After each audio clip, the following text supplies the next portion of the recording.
Trading ideas for the week of May 2nd, 2022. There was a study done that says that from November 2019 to June of 2021, which was really a bullish, when you look at a bullish year, there was mom and pops and novice traders lost $5.5 billion in option trading. So the times like this and challenging times, it shows that investing is not that easy that Robinhood traders have been accustomed to. Here we go with our upcoming week. There are some important data coming up this week and some trading opportunities for you. On Monday, we have South Korea with their inflation rate and Indonesia with the tourist arrivals, with the opening the economies, especially in Asia. It is important to follow to see the trend. Now, this is a very important one, and I've highlighted in red. The Australia's Reserve Bank of Australia, they will come up with their interest rate decision. We have a big earning on Monday before the open, which is the Berkshire Hathaway. And then after the close, we have MGM, Devon Energy, and Mosaic. And I believe those are also important to give us some guidelines from traveling to energy and to food and fertilizers and agriculture. On Tuesday, we have Germany and Europe's unemployment rate. Also, Europe will have the PPI inflation, and US will have their JOLTS job opening as well as JOLTS jobs quits. The earnings will be Pfizer, British Petroleum, Teva, Biogen, and that's before the open. And important is AMD, especially emphasis on the semiconductors. We want to see what's going on.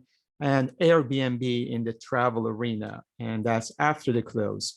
On Wednesday, Europe and France will have their retail sales. Mexico will come with their consumer confidence, and South Africa will also come with the interest rate decision.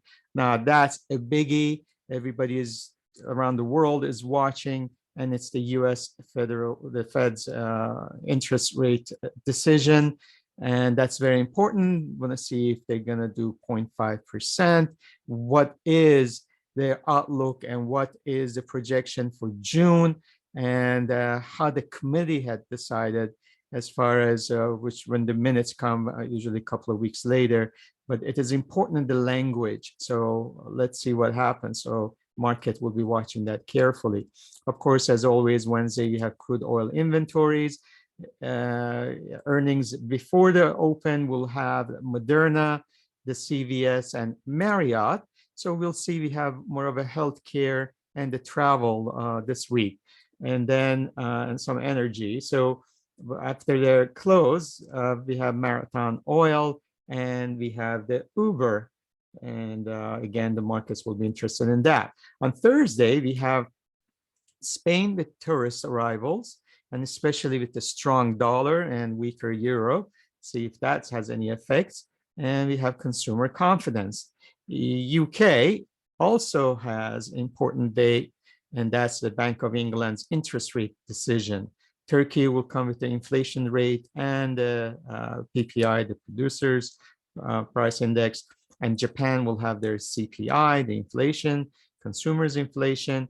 And again, this is something we want to watch, especially if you're following the crude oil. Saudi Arabia will have the OPEC and non-OPEC ministerial meeting.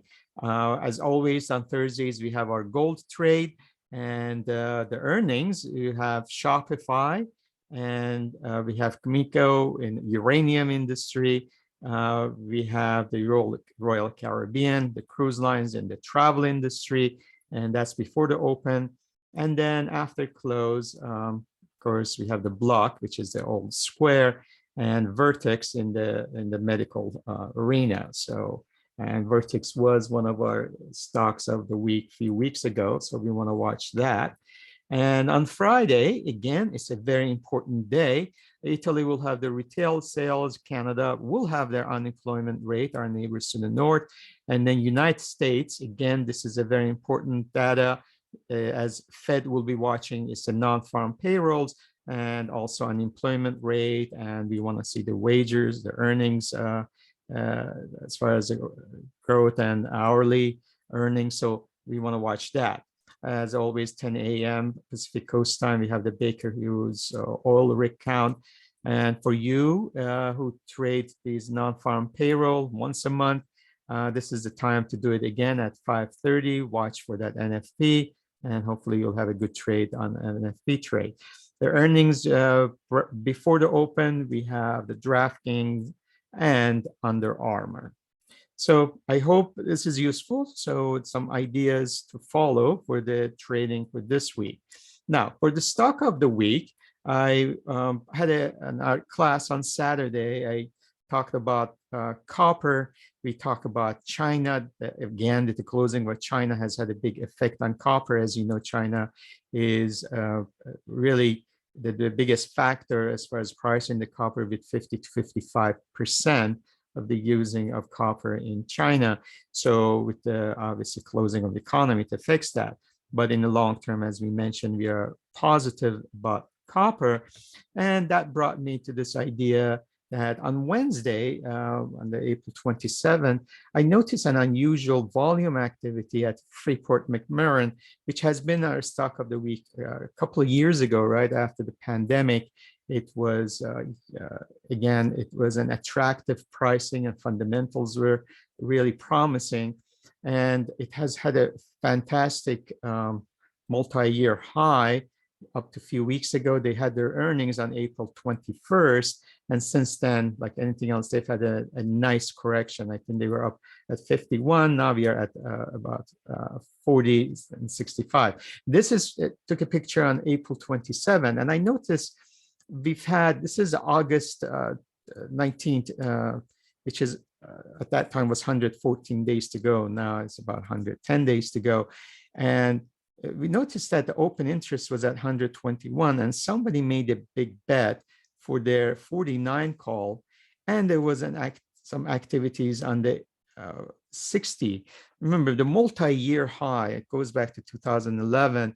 It was about $54 for Freeport-McMoRan. So my first thought was this could be in spread. So somebody is buying, going long the 49 call and selling. And I was looking at this open interest. So regardless of whether it's spread or not, it looks like somebody's making a big bet that the Freeport-McMoRan could finish above their 49 price in August, which comes after the July 21st, 22nd earnings. So there is some thoughts about that. Again, maybe the promise of copper. So then I looked at the closing after the Friday. As you can notice that actually the open interest has really actually swelled, and there is more open interest on both of these. Now I ignore these. These are when the market was at 51, a couple of weeks ago. That's probably, again, and we had the earnings and other things. So they've stayed with it. It hasn't really moved much, but this is really interesting. So there is quite a bit of interest. So just a food for thought, and you don't have to rush in. It just gives you guidelines. So we're going to look at the chart, but you want to put it on your watch list. If you see there is a momentum changing, then that might be a good idea to play this. As I mentioned, you could also do a debit spread if you like debit call spread, and looks like it could be more bullish. Let me look at the charts. On the other hand, as you can see, a few weeks ago, we hit our really multi-year 11 years high at 51.99. And since then, we've had a big sell-off. Again, the earnings came on April 21st. We have hit the lower end of our linear regression channel. We were in a squeeze, so we actually fired to the downside. The question is, are we getting oversold from the TSI, the True Strength Index? Are we getting stretched? We are looking at the momentum. We are close to the lower edge of, again, LRC. So I would put it on our watch list. And if you see that it is a good time to turn around, then this might be a rewarding play. As far as we're looking at the investor business daily analysis, you see we are right at the 200-day moving average. Although this looks like not a very clean head and shoulder, it looks like we've already met the distance from our head, so to the shoulder line. So it looks like it is coming to at least to some kind of a consolidation area. So we want to watch that. You can look at the 60 minutes if you want to play it in the short run.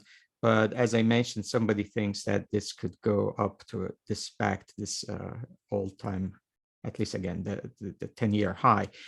Fundamentally, it has been strong. You can see the group strength is A. The RSI is actually, although we are kind of in the short term, we are oversold, but RSI is still strong. So there's a lot of promises, as I mentioned, especially being positive about copper. Last but not least, I want to look at on a weekly basis and Heikin-Ashi. And we see again, even in the Heikin-Ashi, we are at a 50-week moving average. So there's a lot of support coming. You could see a while back in 2021, you could see the divergence in the RSI, and that's why we had this correction. And where did we go? We went to the 50-week moving average. Our MACD did the same thing, so it confirmed that we were really overheated, and that was time to perhaps either short or get out of our longs at this time. But since then, again, this 50 weeks moving average has been a nice support. I have to say, MACD has been crossing, on the weekly basis. So that's what I would like to see a little more consolidation in this area, but put it on your watch list. Perhaps in next week or so, if you see the opportunity, I think the risk to reward is pretty promising. So with that in mind, I wish you a wonderful week ahead, a profitable, a healthy, and a prosperous week for you. Thank you so much and have a wonderful week.